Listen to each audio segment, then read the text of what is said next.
तमस्त्व ज्ञानजम विद्धि मोहनम सर्वदेहिनम प्रमादालस्य निद्राभिस्तन्निबध्नाति भारत।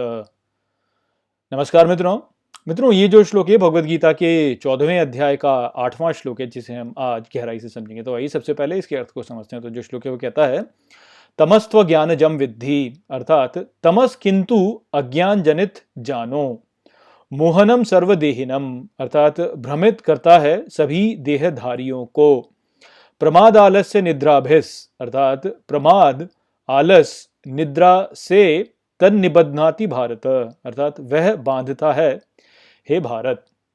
तो श्री कृष्ण यहाँ पर अब तमोगुण का वर्णन करते हैं और इस वर्णन में वे कहते हैं कि ये जानो कि जो तमोगुण होता है वह अज्ञान द्वारा जनित होता है और ये देहधारियों को भ्रमित कर देता है और उन्हें प्रमाद, आलस्य और निद्रा के द्वारा बांध देता है। तो तमोगुण जो होता है वह क्षय से जुड़ा हुआ गुण है कि इस प्रकृति में जब भी कहीं पे कुछ भी क्षय हो रहा होता है तो उस प्रक्रिया में तमोगुण जो होता है उसकी प्रधानता होती है।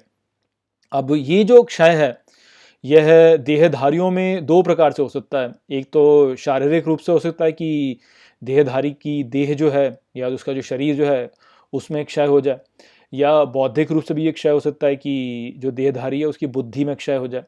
तो यदि ये देहधारियों में शारीरिक रूप से होता है तो फिर ये आलस को जन्म देता है या ये निद्रा को जन्म देता है, और जो देहधारी होता है वह आलस्य और निद्रा में घिर जाता है और इस प्रकार से वह क्षय होता चला जाता है, तो नीचे गिरता चला जाता है और नीचे गिरता चला जाता है। या ये जो है ये बौद्धिक रूप से भी हो सकता है कि जो देहधारी है उसकी बुद्धि भ्रष्ट हो जाए। अब यदि बुद्धि भ्रष्ट होगी तो उसमें प्रमाद उत्पन्न होगा। प्रमाद से यहाँ पे अर्थ है कि वह सत्य को ठीक प्रकार से जान नहीं पाएगा, वह सत्य से विमुख होता चला जाएगा और इस प्रकार से भ्रमित हो जाएगा और भुलावे में चला जाएगा। भुलावे में होकर के जो है वह मदमत्त हो जाएगा, नशे में चला जाएगा।